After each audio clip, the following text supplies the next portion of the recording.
E não adianta você dizer, porque muitos homens já aprenderam, quando uma mulher pergunta, notou, é o cabelo. Eu já tinha aprendido a lição e a minha mulher notou que eu já tinha aprendido. Ela chegou para mim e disse, você notou alguma coisa? Eu disse, claro.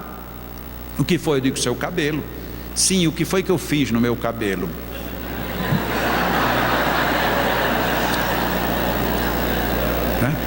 Ou seja, a natureza pede que a gente esteja sempre em observação. Mas aí a gente acredita, somente o homem acha que depois de 5, 10, 15 anos de casado, já não precisa mais prestar atenção a nada. Precisa. Quanto mais tempo, é inversamente proporcional. Quanto mais tempo, mais prestar atenção. É um conselho de quem já vive há muito tempo. Quantas doenças e enfermidades decorrem da intemperança e dos excessos de todo gênero? Quanto a gente reclama da vida porque está doente? E quantas coisas a gente fez por estar doente? Quantas pessoas na segunda-feira estão com problema digestivo? Mas eu não sei, toda segunda-feira eu tenho um probleminha aqui. Sim, mas por quê? Não sei. Aí volta aquela propagandazinha antiga, foi uma azeitona. Só a bendita da azeitona. Eu tenho uma irmã que ela não podia comer chocolate. Ela comia esse chocolate e no outro dia ela tinha dor de cabeça, mas era sintomático. Então, ela, vez em quando, quem tem um problema desse tipo, logicamente tem problemas com outras comidas também. Então, ela tinha problema com muita coisa. Mas aí o que era que ela fazia? Ela comia chocolate à vontade, e aí depois ela comia mais alguma outra coisa que fazia mal. E aí quando chegava no outro dia, você comeu o chocolate? Disse, não, mas não foi o chocolate, foi... E aí ela dizia, foi o macarrão, foi porque a gente fica procurando uma desculpa. Aí a gente passa um domingo, aí acorda de manhã, toma um café mais tarde, portanto está com mais fome, come mais no café. Aí no almoço vai para casa de um amigo, eu chamo os amigos para casa, aí vamos comer mais um pouco. Aí de noite, como ninguém tem o que fazer, como uma pizza, de preferência com todos os pepperones da vida. E aí na segunda-feira diz, eu não sei o que foi que houve. Houve excesso sumário. Meu pai desencarnou porque fumou muito e bebeu muito. E quando ele estava muito mal, ele um dia me chamou e disse, meu filho, se você quiser, você consegue fazer um transplante de pulmão em mim. Eu digo, papai, eu não consigo porque eu não sou médico. Ele disse, meu filho, eu estou falando sério com você. Eu digo, eu estou respondendo sério para o senhor. Mas se você quiser, você consegue então um médico para fazer um transplante nos meus pulmões. Eu digo, não, pai, porque além de ser difícil o pulmão, na sua idade, com o quadro que o senhor tem, isso é impossível. Mas meu filho, não dá para tentar fazer uma mudança dos meus pulmões? Eu disse, não dá, pai. Que pena. Eu disse, por que pena? Ele disse, não, porque se eu pudesse trocar os meus pulmões, ficasse bom mesmo, talvez eu até pudesse voltar a fumar. Então, muitas vezes a gente está reclamando da vida, mas a gente está dando espaço para que tudo aconteça. Eu estou pegando o cotidiano porque é o tema, mas veja que tudo isso está no contexto do Evangelho segundo o Espiritismo. Muitas vezes também o que a gente tem, quando naquele texto anterior do Livro dos Espíritos, estudar, o problema é que a gente primeiro ainda está ensaiando a ler. Tem muita gente que até já conseguiu a ler os livros espíritas. Quando eu digo os livros espíritas, eu digo os de Allan Kardec. Tem gente que até já conseguiu ler.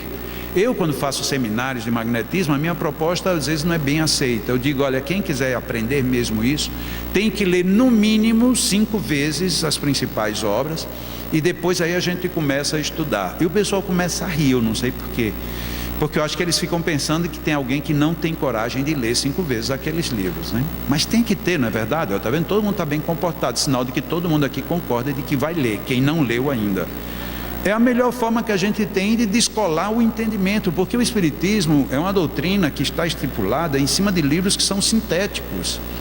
Muitas vezes as pessoas dizem que o Livro dos Espíritos é síntese e que os outros 4 seriam a análise. Eu digo, existem 5 sintéticos, existe um princípio de análise que está em 12 volumes da Revista Espírita, e os outros estão dependendo agora da gente estudar, pesquisar e ir adiante. Para isso é praticamente um curso, é uma faculdade, é de fato uma dedicação. Será que a gente está disposto a fazer isso por uma doutrina que a gente diz que é fantástica, que tem um cunho filosófico, tem um cunho científico, tem um cunho religioso? Será que a gente está disposto a fazer tudo isso? Mas na mensagem continua, veja como praticamente essa mensagem toca em todos os nossos problemas do cotidiano. Quantos pais são infelizes com seus filhos porque não lhes combateram desde o princípio as más tendências? Tem uma história que corre na internet de um homem que tinha 2 filhos pequenos, E um tinha 6 anos e o outro tinha 5 anos. E lá eles foram num parque de diversões e lá tinha crianças até 5 anos não paga. Mas os dois eram muito pequenos, porque eles eram de estatura pequena, então as crianças eram bem pequenas. E quando ele chegou lá na bilheteria, disse: eu quero 2 senhas. Aí ele disse: mas é o senhor e os 2 meninos? Ele disse: é para nós 3. Ele disse: mas os 2 meninos não têm menos de 5 anos? Ele disse: não, aquele tem, mas esse outro já tem 6 anos. Sim, mas se o senhor quiser, ele pode passar por 5 anos, porque no tamanho dele. Ele disse: bom, mas é se eu quiser ou é para obedecer o que está aqui? Acima de 5 anos tem que pagar. Se é acima de 5 anos tem que pagar, mas se eu fosse o senhor, eu não pagaria não. Ele disse: vai ficar barato a minha entrada, mas a moral que eu vou ter para o meu filho vai ficar comprometida para o resto da vida. Por favor, cobre a entrada dele, que ele tem 6 anos. No Brasil hoje nós vivemos muito fortemente a questão do levar vantagem. A nossa teoria de levar vantagem, por incrível que pareça, ela está gerando grandes desvantagens no nosso reencontro conosco mesmo no futuro. É o que o próprio Allan Kardec coloca aqui nessa situação. Muitas vezes nós temos dificuldade nos nossos filhos, não só porque não os combatemos, mas muitas e muitas vezes porque nós mesmos damos os maus exemplos. A gente chega para o nosso filho e aí descompensa dando um mau exemplo. Não fume e fumo, não pode isso, mas eu faço, não aquilo e aquilo eu também sou visto fazendo. Como é que nós nos entendemos numa situação dessa? Por fraqueza ou indiferença, os pais deixaram que nas crianças se desenvolvessem os germes do orgulho, do egoísmo e toda a vaidade que produzem a secura do coração. Depois, mais tarde, quando colhem o que semearam, admiram-se e se afligem da falta de deferência com que são tratados e da ingratidão deles. Eu sei que até antididático ficar lendo um texto tão grande. Alguém poderia até dizer: não precisaria nem ler esse texto, você sai comentando e conta os casos, estaria muito bom.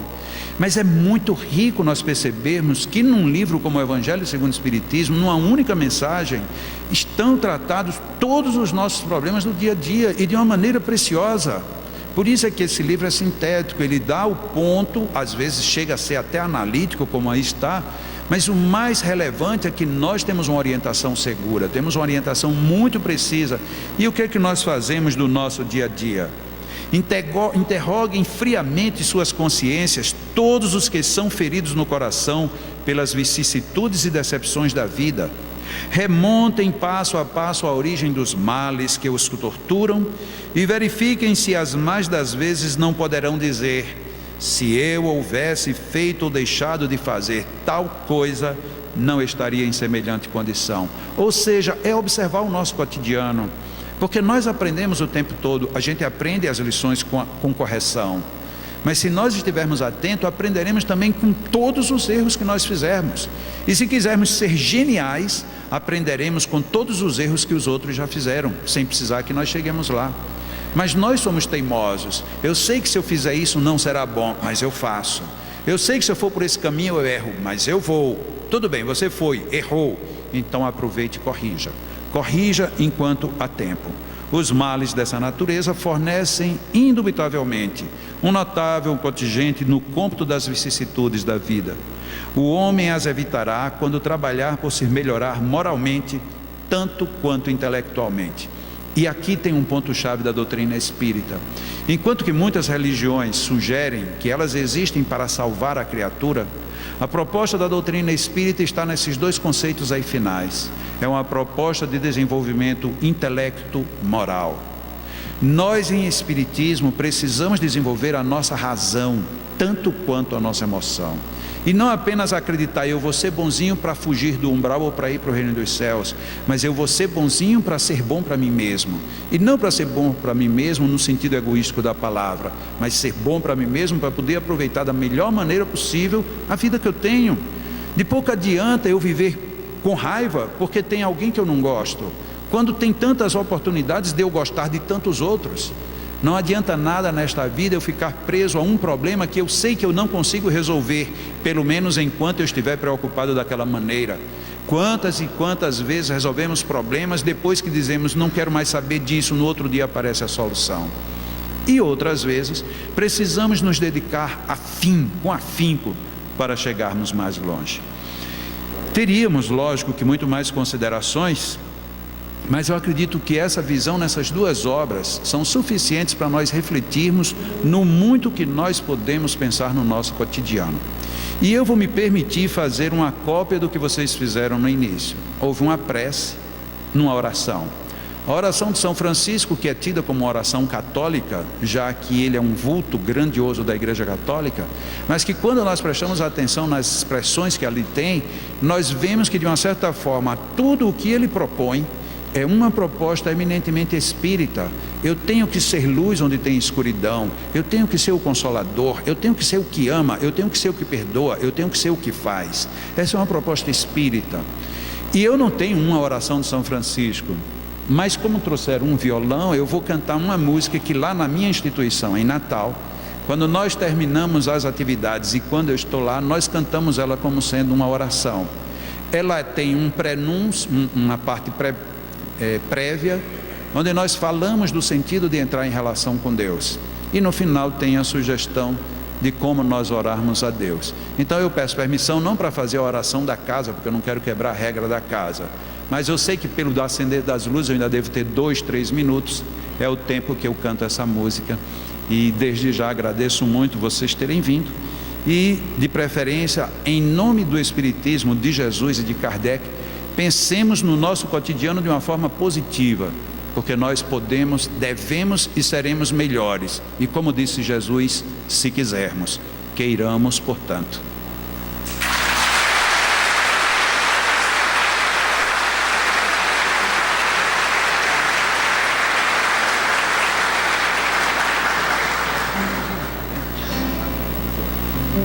Mais para baixo, você baixa isso aí.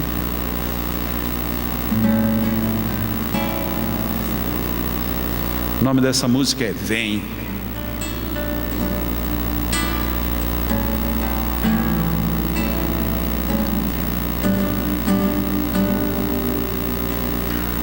Vem, pense em Deus, ore com fé, peça perdão, mas dê também muito de si e agradeça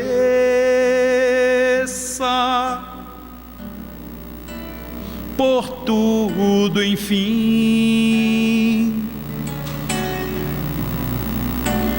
que lhe acontece.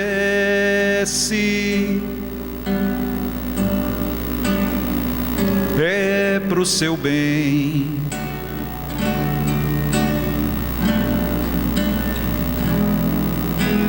Vem, orar faz bem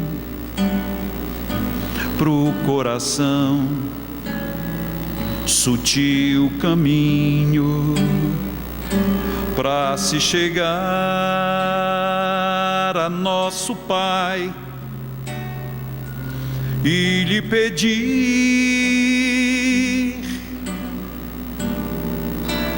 tudo de bom, sem pretensão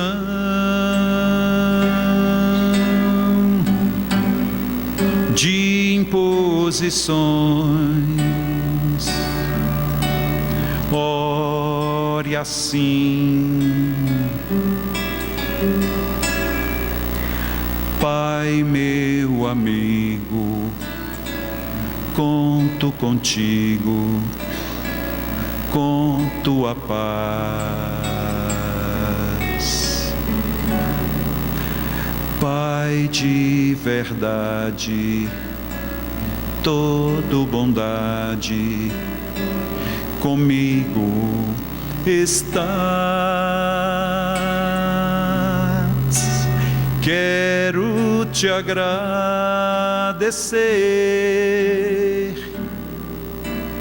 por tanta vida em mim,